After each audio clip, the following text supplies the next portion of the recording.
Pascal disait, le plus grand mal de la Terre, c'est que les hommes ne sont pas capables de s'enfermer dans une chambre et de rester tranquille à méditer, n'est-ce pas? Eh bien, c'est plus vrai que jamais. Ou même s'ils sont seuls dans leur chambre, ils ont un poste de télévision avec eux, et par conséquent, le monde sera là. Donc, ils ont peur de la mort, et nous avons tous peur de la mort, n'est-ce pas? Et alors, en même temps, la prolongation de la vie, c'est très bien, mais cette vie est quand même assez diminuée, n'est-ce pas? Parce que cette vie, sur le plan physique, n'est plus ce qu'elle était auparavant. Alors, on est rappelé à chaque instant par le fait qu'on n'est pas capable de faire ce qu'on aurait fait il y a 10 ans, et encore moins ce qu'on aurait fait il y a 20 ans, et encore moins ce qu'on aurait fait il y a 30 ans, etc. Par conséquent, les problèmes ne sont pas vraiment résolus. Au contraire, si vous voulez, on a l'impression que la réalité est clémente, généreuse, et nous donne du temps. Alors ce temps a la forme un peu d'un petit supplice, n'est-ce pas? Mais pas très difficile, parce que la vie est confortable, quand même terriblement confortable, mais où nous avons beaucoup de temps pour méditer. D'ailleurs, moi, je vous avoue que c'est ce que j'aime faire. C'est pour ça que je mène une vie très retirée. J'ai passé ma vie à travailler sur mes textes. Et c'est ce que j'aime le mieux faire. Et alors, d'une certaine manière, on peut pas se détacher du monde actuel tel qu'il est. Parce qu'il est trop fort. Je crois que c'est faux. L'idée que vous avez des gens qui méditaient d'une telle manière, qui sont exactement comme des sages taoïstes de plusieurs siècles avant Jésus-Christ, à mon avis, c'est peut-être vrai, hein, je ne veux pas dire, mais pour moi, ce n'est pas possible. On ne peut pas s'abstraire de la situation actuelle. Elle est absolument le contraire de ça. Et je pense qu'en même temps, on a envie, mais on est mêlé à cette vie, évidemment. On reste mêlé à cette vie. Dans une vieillesse très prolongée. Parfois, pas toujours.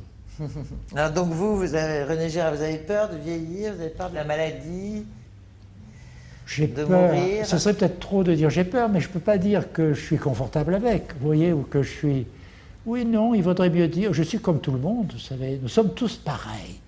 Vous savez, parce qu'aujourd'hui, on aime beaucoup dire que les hommes sont uniques et chacun est totalement différent de tous les autres. Ça, c'est la bonne blague. Nous réagissons de la même manière. Nous avons tous envie du succès, de la célébrité, de l'argent, de la jeunesse, de toutes ces choses-là. Alors nous voyons bien que c'est rien du tout. Et si nous les avons, ça ne nous réussit pas. Mais si nous ne les avons pas, nous cherchons.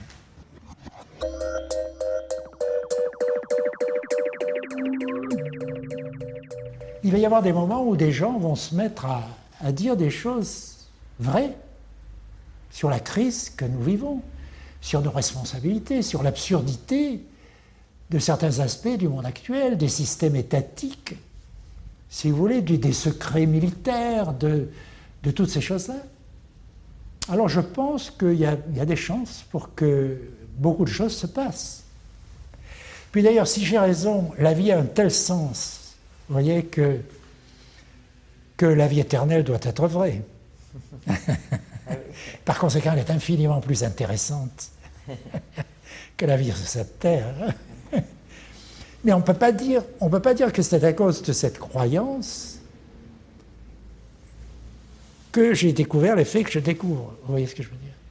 C'est plutôt l'inverse. Oui, moi, ce qui m'a converti, c'est ma théorie.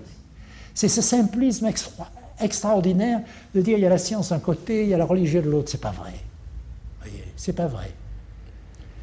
Alors, je ne dis pas que tout est bon, si vous voulez, dans l'attitude américaine vis-à-vis du religieux, mais il y a quand même une ouverture plus grande qu'aujourd'hui en France. Il y a des fondamentalistes qui sont tout à fait fous, etc.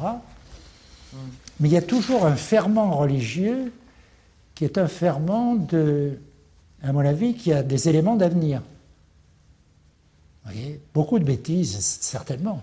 D'ailleurs, ce n'est pas à moi de dire, mais je pense qu'il est très important de ne pas se fermer l'esprit.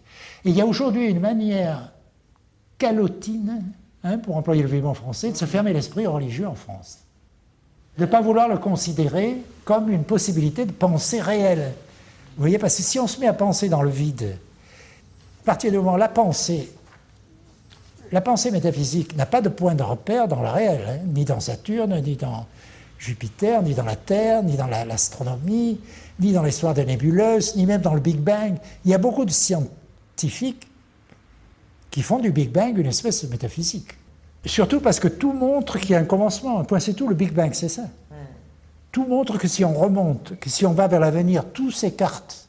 Hein, les distances des étoiles de plus grandes des uns des autres, donc tout va vers un commencement. Donc c'est quelque chose d'absolument extraordinaire et merveilleux, vous voyez, impensable. Impensable en tout cas pour le premier quart de seconde ou je ne sais quoi, n'est-ce pas, totalement impensable. Un dernier mot aux jeunes de 18 ans, oui. Peut-être un dernier mot. Non, je crois qu'ils sont placés en face du vrai radicalisme aujourd'hui. Ils ont toujours l'impression que le radicalisme, c'est répéter les trucs du 18e, du 19e et du début du 20e siècle, vous voyez, ou pas faire, mais qu'aujourd'hui on va se trouver confronté par des bouleversements intellectuels et spirituels d'un tel ordre qu'ils ont beaucoup de chance. Moi, j'aimerais bien être jeune aujourd'hui.